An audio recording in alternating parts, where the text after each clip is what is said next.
Amén. Muy buenas noches para todas. Que Dios les bendiga. Espero que esta sea una noche o tarde, según donde estén, una tarde o noche especial.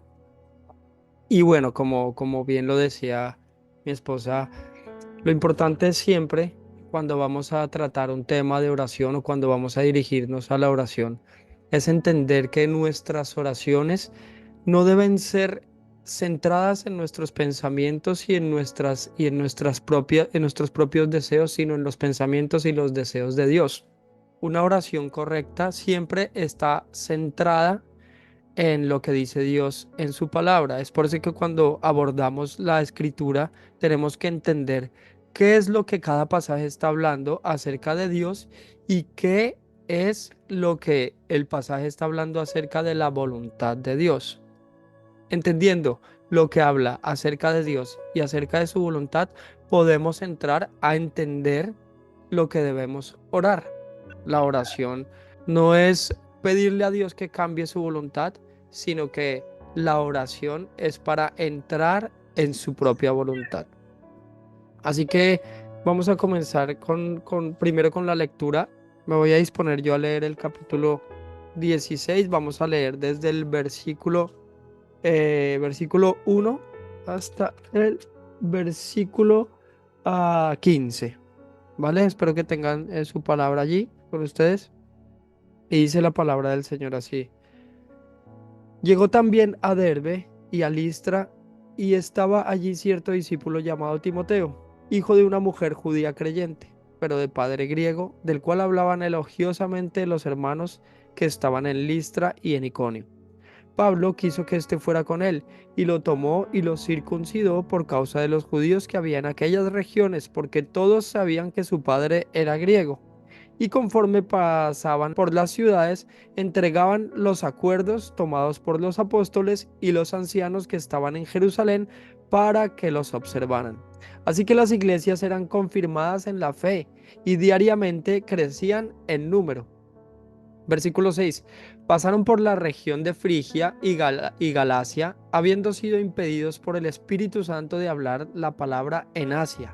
Y cuando llegaron a Misia, intentaron ir a Bitinia, pero el Espíritu de Jesús no se lo permitió. Y pasando por Misia, descendieron a Troas. Versículo 9. Por la noche se le mostró a Pablo una visión. Un hombre de Macedonia estaba en pie, suplicándole y diciendo: pasa a Macedonia a ayudarnos. Cuando tuvo la visión, enseguida procuramos ir a Macedonia, persuadidos de que Dios nos había llamado para anunciarles el Evangelio. Así que todo este es el contexto de lo que vamos a ver acerca hoy de Lidia.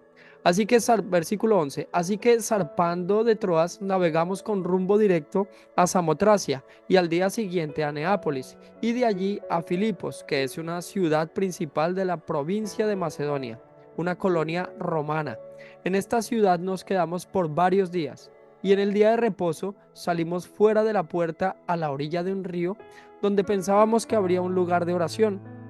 Nos sentamos y comenzamos a hablar a las mujeres que se habían reunido, y estaba escuchando cierta mujer llamada Lidia, de la ciudad de Tiatira, vendedora de telas de púrpura, que adoraba a Dios, y el Señor abrió su corazón para que recibiera lo que Pablo decía. Cuando ella y su familia se bautizaron, nos rogó diciendo: si juzgáis que soy fiel al Señor, venid a mi casa y quedaos en ella. Y nos persuadió a ir. Amén. Bueno, en primer lugar, voy a compartir en la pantalla, quiero compartirles, espero que todos lo puedan ver aquí. Este mapa es el mapa del segundo viaje misionero de Pablo. Es en este viaje misionero en donde sucede eh, lo acontecido con Lidia en la ciudad de Filipos, que la vemos aquí. Voy a intentar subrayarla de aquí un segundo. A ver, aquí. Filipos está en este lugar donde estoy subrayando. Vale. Todo esto lo hago con el fin de que podamos entender el contexto y lo que está sucediendo y cómo Dios está actuando en este momento. Lo primero que vamos a ver es que Pablo comienza su misión en Antioquía. Aquí se encuentra con Silas. Desde luego en el capítulo 15 anterior vamos a ver que Pablo trabajaba con Bernabé en las misiones, pero hay una división por causa de Marcos. Así que Juan Marcos, toma su camino con Bernabé y Pablo sigue su camino con Silas desde Antioquía. Lo que va a hacer Pablo es tomar todo este sector de Siria y Cilicia e ir por este sector a predicar el evangelio, ¿vale? Luego pasan a un lugar llamado Derbe, que es este lugar Derbe, y luego van a donde a Listra.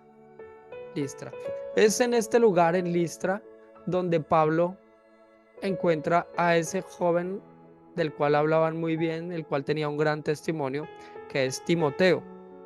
Entonces aquí en esta ciudad están reunidos los tres misioneros: Pablo, Silas y Timoteo. Así que aquí, reunidos los tres, deciden ir a Frigia y a Galacia, que es todo este sector, toda esta zona, Frigia y Galacia. Es toda esta zona la que van a tomar para ir a predicar el evangelio. Es el viaje misionero que están teniendo ellos. Luego de esto, siendo impedidos por el Espíritu Santo para que prediquen aquí en Asia, ellos deciden, lo voy a remarcar porque es importante, el Espíritu Santo no les permite en este momento, porque luego vemos lo que sucedió en Éfeso, que es donde Pablo también va a predicar de regreso. Pero en este momento el Espíritu Santo les impide predicar en este sector. Así que como el Espíritu Santo se lo impide, ellos se dirigen hacia este lugar, que es Bitinia, ¿vale? Se dirigen hacia Bitinia, pero el Espíritu Santo tampoco les permitió venir a predicar en Bitinia. Así que lo que ellos hicieron es pasar a Troas. Como el Espíritu Santo no les permite en Asia, en esta parte de Asia, y no les permite hacia el lado de Bitinia, entonces lo que hace Pablo, Silas y Timoteo es dirigirse a Troas. Troas es este lugar, en toda la costa. En este lugar van a encontrar ¿a quién? A Lucas. Y entonces ya hay una unión de los cuatro misioneros. Está Silas, Pablo, Lucas y Timoteo. Es en este lugar, hermanas, bien importante, es en este lugar donde Pablo tiene una visión. ¿Cuál es esa visión? Él ve a un hombre diciéndole: pasa a Macedonia y ayúdanos. ¿Dónde es Macedonia? Pues Macedonia es todo este sector que vemos aquí. Este es el sector de Macedonia. Así que Lucas dice que procuraron ir allí, procuraron ir a ese lugar que es Macedonia, y entonces pasaron primero por una pequeña isla que queda aquí la voy a remarcar, que se llama Samotracia. Esa isla es importante ver lo que está sucediendo allí, porque cuando ellos llegan a esta isla tienen que navegar hasta Filipos, ¿vale? Pero para esto solo le tomó a Pablo y al equipo misionero 2 días cruzando. Así que vemos también la soberanía de Dios favoreciéndoles con los vientos para que puedan llegar aquí en 2 días. En Hechos capítulo 20 vamos a ver cuando fue de regreso, tardaron 5 días. Así que aquí vemos también la mano de Dios favoreciéndoles. Vimos cómo en Bitinia fueron impedidos por el Espíritu de Dios, en Asia fueron impedidos por el Espíritu de Dios. Y en Samotracia, que es esta isla, al navegar hacia Filipos, la soberanía del Señor permite que en 2 días lleguen ellos a la ciudad de Filipos. Y aquí es donde vamos a ver esta maravilla que hace el Señor. Cuando ellos llegan a la ciudad de Filipos, que era una colonia romana, una colonia romana en la cual no había muchos hombres judíos, y por eso el texto nos dice que no había una sinagoga, porque para que hubiese una sinagoga judía tenían que haber más de 10 varones. Esa era esa era lo cultural, ¿sí? A manera de cultura, ellos tenían que tener 10 varones calificados para poder levantar una sinagoga. Claro, como no hay una sinagoga, entonces lo que hacían las personas de allí era en el día de reposo irse a buscar un lugar de oración. Como no había tantos varones, pues en este lugar de oración se reunían muchas mujeres. Y una de esas mujeres era Lidia. ¿Vale? Entonces, yo espero que esto quede un poco claro, este recorrido de los misioneros, porque aquí lo que vamos a ver es la mano soberana de Dios. Es bien importante que contemplemos en el pasaje la soberanía de Dios. ¿Por qué? Porque muchas veces cuando vemos estas historias en la Biblia y se habla de Pablo, se habla de Timoteo, se habla de Lucas, se habla de Silas, se habla también de Lidia, vemos a estos personajes y nos quedamos con el personaje, pero no captamos tanto lo que está haciendo Dios por encima de estos personajes. Recordemos que la palabra de Dios es para glorificar al Señor y el protagonista siempre va a ser Dios. Y claro, como tenemos a Cristo, siendo la imagen misma de Dios, entonces toda la gloria y todo el protagonismo lo va a tener Jesucristo. ¿Qué es lo que sucede cuando llegan ellos a predicar? Bueno, la Biblia dice en el capítulo, vamos a verlo, en el capítulo 16, en el versículo 15, o mejor en el versículo 14 dice, y el Señor abrió su corazón para que recibiera lo que Pablo decía. Vemos en todo el recorrido, vemos en todo lo que está sucediendo, cómo Dios abre el corazón de Lidia, cómo Dios mueve a los misioneros hacia donde Él quiere que se dirijan. Recordemos que Lidia es la primera mujer en todo el continente de Europa que ha recibido el mensaje de salvación, y es allí básicamente donde se inaugura el mensaje del Evangelio para toda Europa. Más adelante vamos a encontrar a una chica endemoniada, y luego vamos a encontrar a un carcelero donde han sido apresados Pablo y Silas, y entonces por medio de este evento el carcelero también es salvo, y entonces vamos a ver cómo el Señor empieza a levantar una iglesia maravillosa que es la iglesia de Filipos. Para terminar, hermanas, y explicando todo el contexto de esto, ¿qué es importante de ver en el pasaje? En primer lugar, quiero que veamos la soberanía de Dios.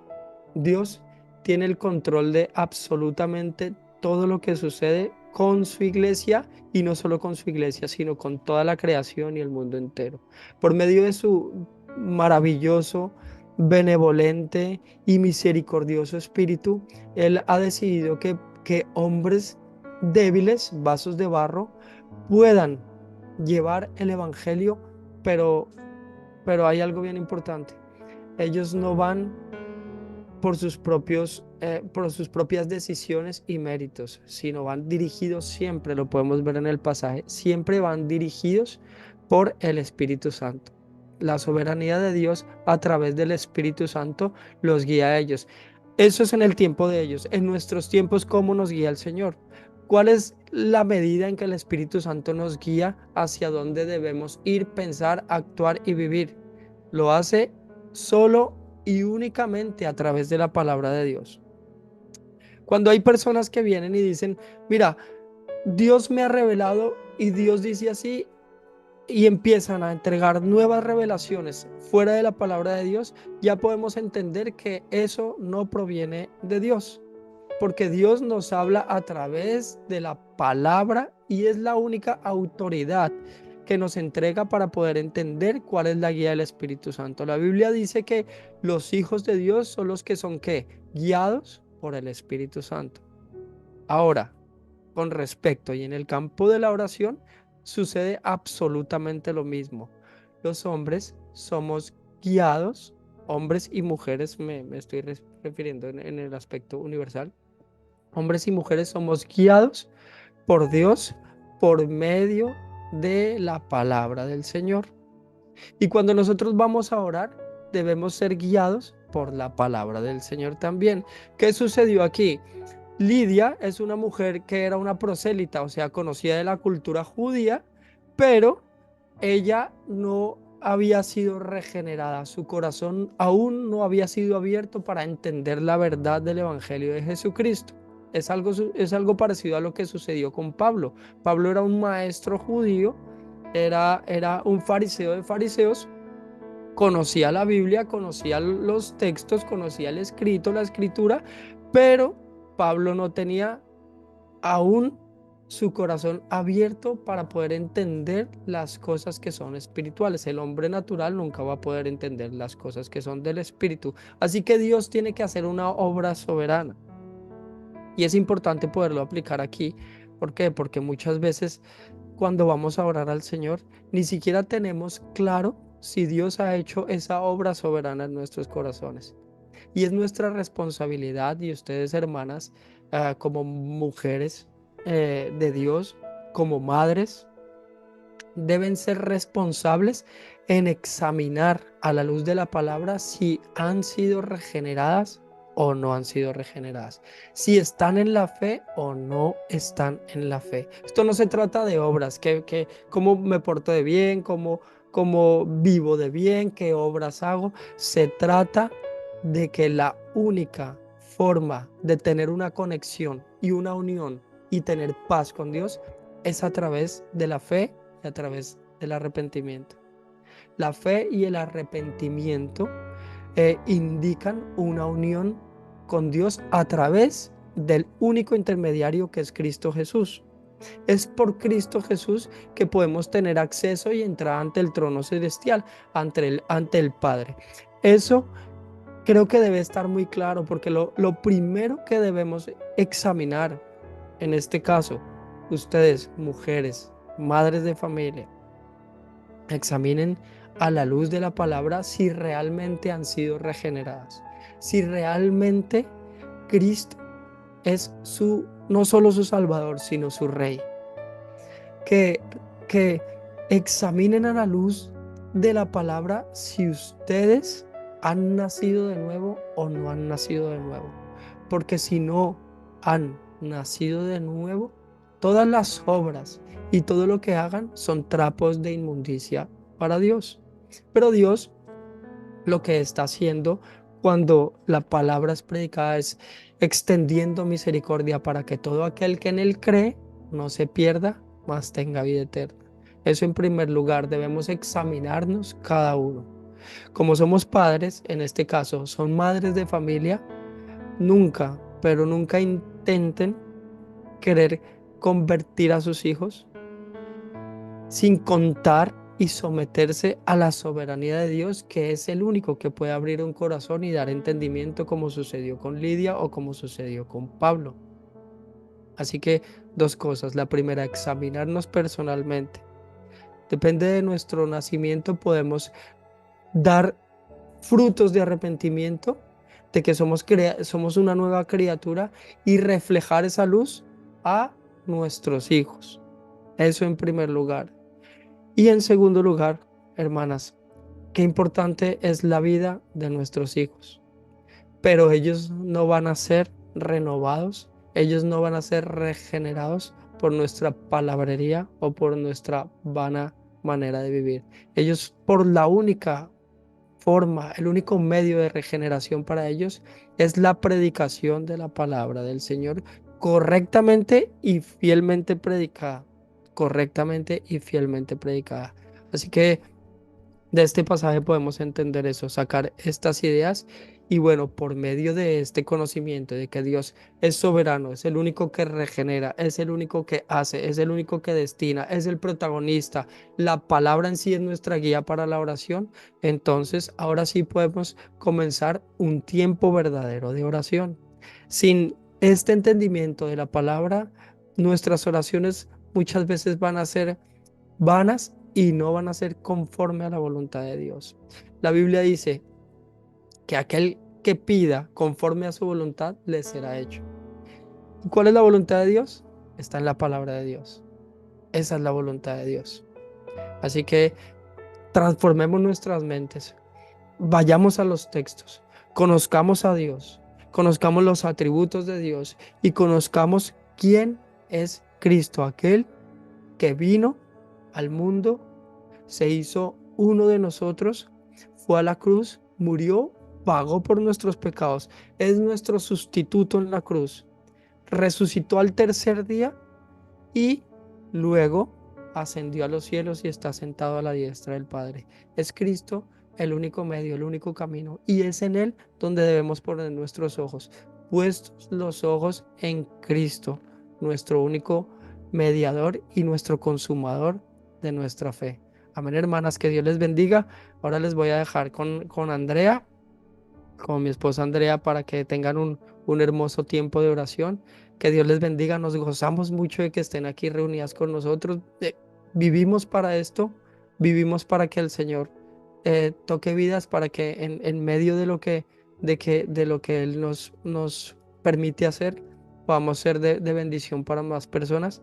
Y nuestro ruego y nuestra oración es que Dios abra sus corazones como Lidia y les dé ese entendimiento en su soberanía y en su voluntad. Que Dios les bendiga y les amamos mucho. Bendiciones.